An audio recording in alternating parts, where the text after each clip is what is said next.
آج کے اس جمعہ میں میرا موضوع سخن ہے حرام چیزیں جنہیں معمولی سمجھ لیا گیا ہے۔ آج کے اس جمعہ میں اس عنوان کی پہلی قسط آپ حضرات کے سامنے بیان کی جائے گی۔ برادران ملت اسلامیہ، اللہ سبحانہ و تعالیٰ نے جن و انس کو فقط اپنی عبادت کے لیے پیدا فرمایا ہے، اور یہی وہ مقصد تخلیق ہے جس کی وضاحت خود اللہ سبحانہ و تعالیٰ نے اپنے آخری کلام قرآن مجید کی سورۃ الذاریات سورہ نمبر 56 کی آیت نمبر 51 کے اندر اس طریقے سے بیان فرمایا ہے، وَمَا خَلَقْتُ الْجِنَّ وَالْإِنسَ إِلَّا لِيَعْبُدُونَ۔ میں نے جنوں اور انسانوں کو صرف اور صرف اپنی عبادت کے لیے پیدا فرمایا ہے، لیکن ایک انسان اللہ رب العالمین کی عبادت کس طریقے سے کرے گا، عبادات کے کیا شروط و قیود ہیں، عبادات کس طریقے سے قابل قبول ہوں گے، اور وہ کون سے عقیدے و اعمال ہے جس کی وجہ سے عبادات ضائع اور برباد ہو جاتے ہیں، عبادات قبول ہونے کے بجائے منہ پہ مار دی جاتی ہے، جس کی وجہ سے ہمیں نیکیوں کے بجائے گناہ مل سکتا ہے، ہم جنت میں جانے کے بجائے جہنم کے اندر چلے جائیں گے۔ انہی چیزوں کی رہنمائی کے لیے اللہ سبحانہ و تعالی نے نبیوں اور رسولوں اور آسمانی کتابوں کو بھیجنے کا سلسلہ شروع کیا، جس کی آخری کڑی محمد اخرالزماں صلی اللہ علیہ وبارک وسلم کی ذات گرامی ہے، اور آخری کتاب قرآن مجید کی شکل میں ہمارے اور آپ کے پاس موجود ہے۔ برادران ملت اسلامیہ، جن چیزوں کے اندر بھی دنیا و آخرت کا فائدہ ہو اس کو نبیوں نے بتلا دیا ہے۔ ایسا بالکل بھی نہیں ہے کہ دنیا اور آخرت کے فائدے کی کوئی چیز ہو اور کسی بھی نبی نے کسی بھی رسول نے اپنے ماننے والوں کو نہ بتلایا ہو۔ اسی طریقے سے دنیا اور آخرت کے نقصان کی جو بھی چیزیں ہیں، تمام نبیوں نے تمام رسولوں نے اپنے ماننے والوں کو اس سے بھی آگاہ کر دیا ہے، اس سے بھی ڈرا دیا ہے۔ حذیفہ رضی اللہ تعالیٰ عنہ نے بیان کیا، لقد خطبنا النبی خطبۃ ما ترک فیہا شیئا الی قیام الساعۃ الا ذکرہ۔ حدیث مبارکہ کا خلاصہ یہ ہے کہ نبی کریم صلی اللہ علیہ وسلم نے جب خطبہ دیا تو خطبہ میں صحابہ کرام کو قیامت تک کی ساری چیزیں بتلا دی، کسی بھی چیز کو چھوڑا نہیں۔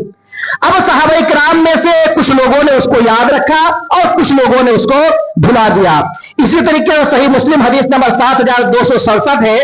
عمرو بن اخطب رضی اللہ تعالیٰ عنہ بیان فرماتے ہیں کہ نبی کریم صلی اللہ علیہ وسلم نے ہمیں فجر کی نماز پڑھائی، اور اس کے بعد آپ صلی اللہ علیہ وسلم منبر پہ چڑھ گئے اور ہمیں خطبہ دینے لگے، یہاں تک کہ ظہر کا وقت ہو گیا۔ پھر ظہر کی جب نماز کا وقت ہو گیا تو نبی کریم صلی اللہ علیہ وسلم منبر سے اترے اور پھر ظہر کی نماز پڑھائی۔ ظہر کی نماز پڑھنے کے بعد پھر نبی کریم صلی اللہ علیہ وسلم منبر پہ چڑھے اور پھر خطبہ دینے لگے۔ پھر عصر کا وقت ہو گیا تو اتر کر کے عصر کی نماز پڑھی۔ عصر کی نماز کے بعد پھر نبی کریم صلی اللہ علیہ وسلم منبر پہ چڑھے اور پھر ہمیں خطبہ دینے لگے، یہاں تک کہ سورج غروب ہو گیا۔ اس کے بعد عمرو بن اخطب رضی اللہ تعالیٰ عنہ بیان فرماتے ہیں، فَأَخْبَرْنَا بِمَا كَانَ وَبِمَا هُوَ كَائِنٌ۔ تو یہ جو فجر سے لے کر کے غروب آفتاب تک نبی کریم صلی اللہ علیہ وسلم نے ہمارے سامنے خطبہ دیا، اس میں نبی کریم صلی اللہ علیہ وسلم نے ہمیں ہر وہ چیز بتلائی جو اب تک ہو چکا ہے اور جو قیامت تک ہونے والا ہے۔ فَعَالَمُنَا أَحْفَظُنَا۔ تو نبی کریم صلی اللہ علیہ وسلم کی باتوں کو ہم میں سے سب سے زیادہ جاننے والا وہی شخص ہے جس کا ہم میں سے زیادہ یادداشت ہے، یعنی جس نے سب سے زیادہ یاد رکھا اس کو زیادہ نبی کریم صلی اللہ علیہ وسلم کی باتوں کی جانکاری ہو گئی۔ اسی طریقے سے طبرانی کی ایک حدیث ہے، راوی حدیث ابو ذر رضی اللہ تعالیٰ عنہ ہیں، وہ بیان فرماتے ہیں کہ رسول اللہ صلی اللہ علیہ وسلم نے ہمیں اس حال میں چھوڑا، یعنی جب نبی کریم صلی اللہ علیہ وسلم کی وفات ہو گئی اور وہ ہم سے رخصت ہو گئے تو ہمیں اس حالت میں چھوڑا کہ ہوا میں اڑنے والے جو پرندے ہیں ان کے بارے میں بھی ہمارے سامنے ذکر کر دیا ہے. ما بقی شیء یقرب من الجنہ ویباعد من النار الا وقد بین لکم. دیکھو کوئی بھی ایسی چیز باقی نہیں ہے جو جنت کے قریب کرنے والی ہو اور جہنم سے دور کرنے والی ہو مگر تمہارے لیے اس چیز کی وضاحت کر دی گئی ہے, اس چیز کو بیان کر دیا گیا ہے. تو نبی کریم صلی اللہ علیہ وسلم کی اس حدیث مبارکہ سے بھی یہ معلوم ہوا کہ جنت میں جانے والے جتنے بھی اعمال ہیں اس کا تذکرہ نبی کریم صلی اللہ علیہ وسلم کی طرف سے کر دی گئی ہے, اور جہنم سے بچنے والے جتنے اعمال ہیں اس کا تذکرہ بھی نبی کریم صلی اللہ علیہ وسلم کی طرف سے ہمیں اور آپ کو کر دی گئی ہے. چونکہ اللہ رب العالمین نے ہمیں اور آپ کو عبادت کے لیے پیدا فرمایا ہے اور عبادات کے بہت سارے شروط و قیود بیان فرمائے ہیں, اسی میں سے حلال اور حرام کا تذکرہ بھی کیا گیا ہے. اللہ اس کے رسول صلی اللہ علیہ وسلم نے جو کمانے کے لیے کہا ہے, جو چیز کھانے پینے کے لیے کہا ہے وہ حلال ہے, اور جن چیزوں کے کمانے جن کے کھانے پینے سے منع کیا ہے وہ حرام ہے. اب دیکھیے آدم اور حوا علیہ السلام جو جنت میں تھے وہاں بھی دیکھیے وہاں حلال اور حرام کا نام نہیں لیا گیا تھا, لیکن اللہ نے کہا تھا جنت کے جو بھی چیزیں تمہیں دکھائی دے رہے کھاؤ,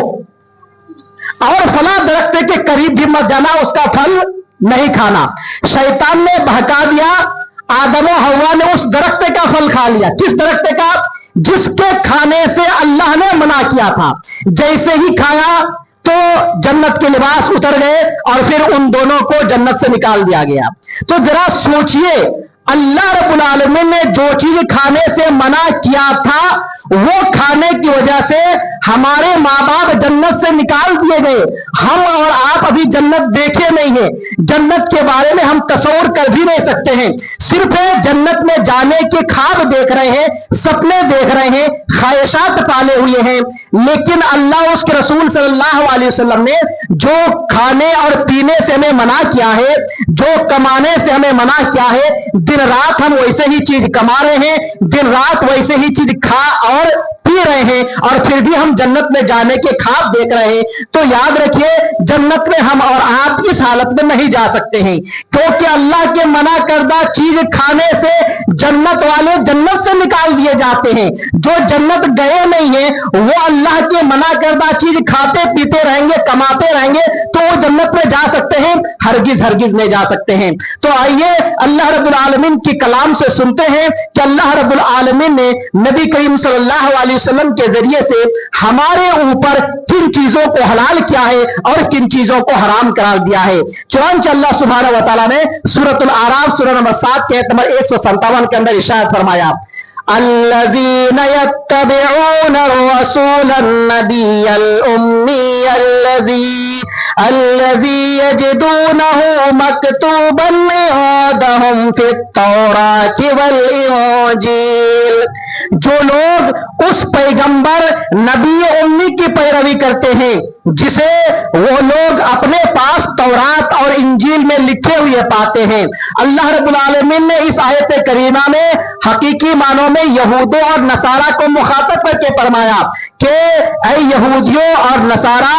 تمہاری کتاب جو آسمانی کتاب ہے, تمہاری مقدس کتاب ہے, جس کے مطابق عمل کرنے کے تم دعوے دار ہو, تو تمہاری اس کتاب میں نبی کریم صلی اللہ علیہ وسلم کا تذکرہ ہے. اس کتاب کے اندر اس چیز کی پیشین گوئی لکھی ہوئی ہے کہ آخری نبی محمد اخرالزمان صلی اللہ علیہ وسلم نبی امی بن کر کے آئیں گے. تو تمہارے پاس تورات و انجیل میں جس نبی کا تذکرہ موجود ہے وہ نبی کیا کرتے ہیں, یامرہم بالمعروف وینہاہم عن المنکر, وہ تمہیں نیکی اور بھلائی کا حکم دیتے ہیں اور منکرات سے, ناپسندیدہ چیزوں سے منع کرتے ہیں. وَيُحِلُّ لَهُمُ الطَّيِّبَاتِ وَيُحَرِّمُ عَلَيْهِمُ الْخَبَائِثَ, اور وہ ان کے لیے پاکیزہ چیزوں کو حلال قرار دیتے ہیں اور جو ناپاک چیزیں ہیں اس کو حرام قرار دیتے ہیں. تو اس آیت کریمہ میں اللہ رب العالمین نے واضح کر دیا کہ جو پاکیزہ چیز ہے,